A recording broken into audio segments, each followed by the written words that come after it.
Good morning दोस्तों। जैसा कि अपने पिछली क्लास में पढ़ा था कंप्यूटर के बारे में, आईसीटी क्लास की अपना टॉपिक था कंप्यूटर की संरचना। कंप्यूटर की संरचना, स्ट्रक्चर ऑफ कंप्यूटर।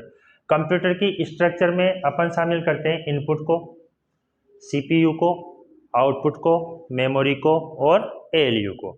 तो सबसे पहला टॉपिक था अपना इनपुट। सबसे पहला टॉपिक था अपना इनपुट। इनपुट के बारे में अपन ने पिछली क्लास में डिस्कस किया था, जिसमें अपन ने माउस के बारे में पढ़ा था। ठीक है, उसके बाद अपन ने पढ़ा था स्कैनर के बारे में, लाइट पेन के बारे में और जॉयस्टिक के बारे में। अब इसी क्लास को अपन आगे बढ़ाते हुए अब अपन इसके आगे इनपुट डिवाइस के बारे में डिस्कस करते हैं। अब अपन डिस्कस करते हैं एमआईसीआर के बारे में। किसके बारे में? एमआईसीआर। एमआईसीआर एक इनपुट डिवाइस है जिसका यूज आपके बैंकिंग के क्षेत्र में किया जाता है। किस क्षेत्र में किया जाता है? बैंकिंग के क्षेत्र में। ठीक है, अब एमआईसीआर का पूरा नाम क्या होता है? एमआईसीआर का पूरा नाम होता है अपने मैग्नेटिक इंक कैरेक्टर रीडर या रिकॉग्नाइजेशन। कई बार जब एमआईसीआर का पूरा नाम पूछा जाता है तो एमआईसीआर के पूरे नाम में आपको रीडर नहीं मिलेगा, रीडर की जगह आपको क्या मिलेगा? रिकॉग्नाइजेशन। रीडर का मतलब भी होता है पहचान करना या पढ़ना, और रिकॉग्नाइजेशन का मतलब भी होता है पहचान करना। तो कई बार जब एमआईसीआर का पूरा नाम पूछा जाता है तो एमआईसीआर के पूरे नाम में कई बार रीडर नहीं मिलकर रिकॉग्नाइजेशन होता है।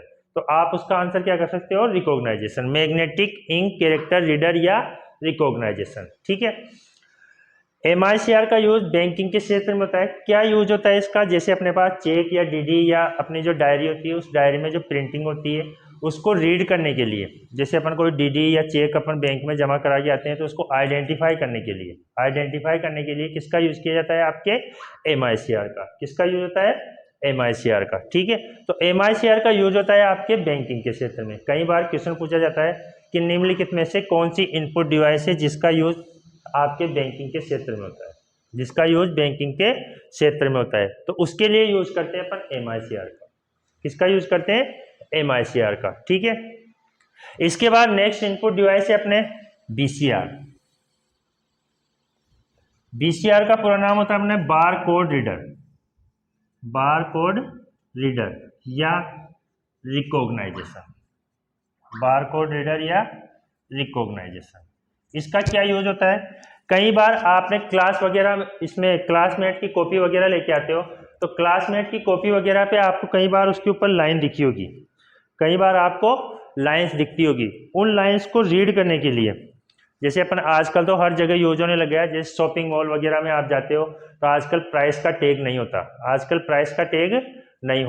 प्राइस के टैग की जगह होता है आपके बारकोड। प्राइस के टैग की जगह क्या होगा? आपके बारकोड। तो उस बारकोड को रीड करने के लिए यूज किया जाता है आपके बीसीआर का। ठीक है, अब बीसीआर का जो यूज होता है उसके ऊपर इस प्रकार की लाइंस होती है। इन लाइंस के नीचे कुछ नंबर्स लिखे होते हैं या कई बार प्राइस भी लिखी होती है। ठीक है, तो इन नंबर्स को रीड करने के लिए बीसीआर का यूज होता है। जैसे अपन स्पीड पोस्ट करवाने जाते हैं पोस्ट ऑफिस में, तो अपने पास जो लिफाफा होता है उस लिफाफे को अपन उसके सामने लेके जाते हैं, तो उसके ऊपर एक पर्ची चिपकाता है, उसके हाथ में एक मशीन होती है, उस मशीन से वह उसको रीड करता है। रीड करने के बाद अपने को बताता है कि इसका प्राइस इतना है, इसको स्पीड पोस्ट करेंगे तो इसका प्राइस इतना बैठेगा। तो उसको रीड करने के लिए यूज किया जाता है आपके बीसीआर का। किसका यूज किया जाता है? बीसीआर का। इस बीसीआर के लिए केवल डिजिट होनी चाहिए। बीसीआर से जब अपन रीड करेंगे तो किसको रीड करता है? केवल डिजिट को। केवल किसको रीड करेगा? डिजिट को।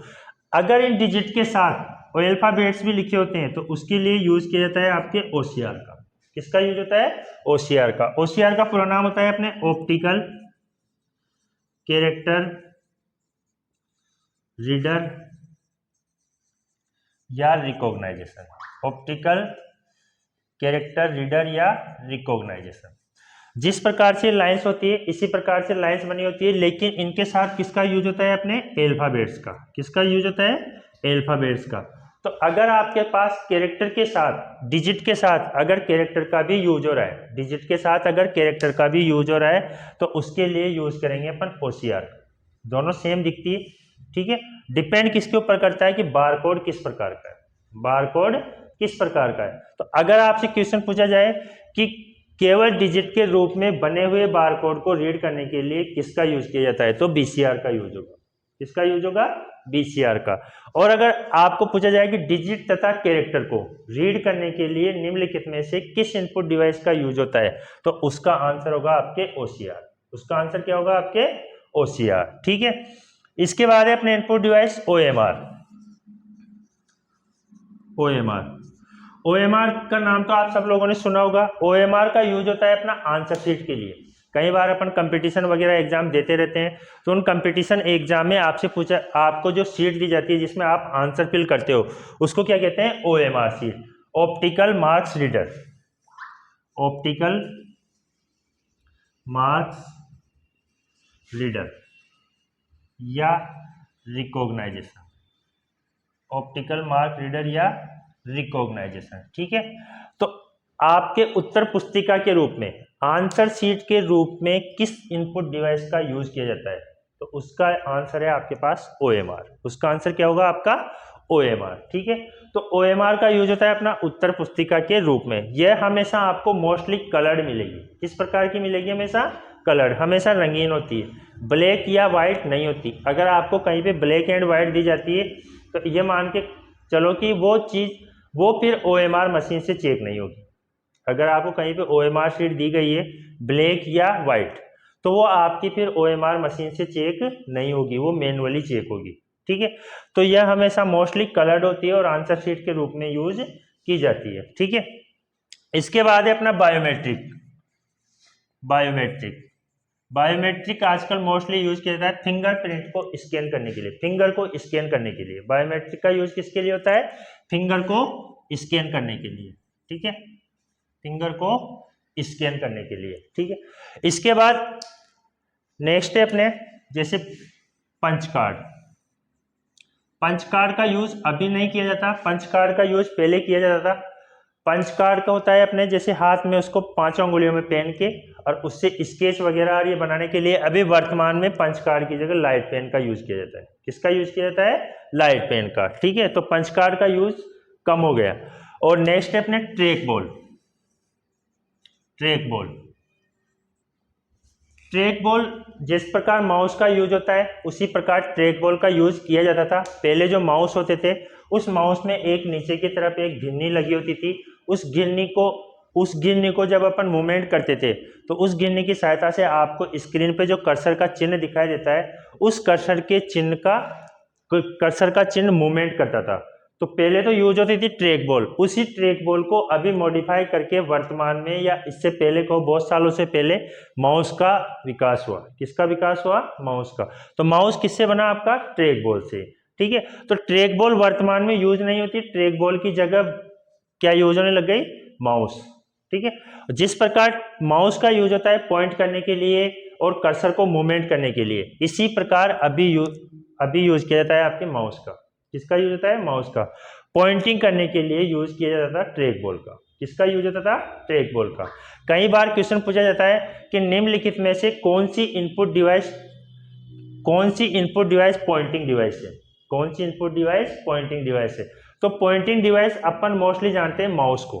किसको जानते हैं अपन, माउस को। जब ऑप्शन में माउस नहीं होता तो फिर ऑप्शन में आपको क्या मिलेगा, ट्रैक बॉल। ऑप्शन में आपको क्या मिलेगा, ट्रैक बॉल। तो ट्रैक बॉल भी एक पॉइंटिंग डिवाइस है। ट्रैक बॉल भी क्या है, एक पॉइंटिंग डिवाइस है जिसके बारे में जिसका यूज पॉइंट करने के लिए किया जाता था। अभी इसका यूज नहीं किया जाता। तो इनपुट डिवाइस, टॉपिक था अपना कंप्यूटर की संरचना। कंप्यूटर की संरचना में पहला टॉपिक था अपना इनपुट में अपन ने पढ़ा माउस के बारे में। ठीक है, जॉयस्टिक के बारे में, लाइट पेन के बारे में, स्कैनर के बारे में, MICR के बारे में, BCR के बारे में, OCR, OMR, biometric, punch card और ट्रैक बॉल। ठीक है, ये होती है अपने इनपुट डिवाइस। ये क्या होती है अपने इनपुट डिवाइस। इनपुट डिवाइस में लास्ट टॉपिक है आपका कीबोर्ड। जिसके बारे में अपन नेक्स्ट क्लास में डिस्कस करेंगे। ठीक है, धन्यवाद।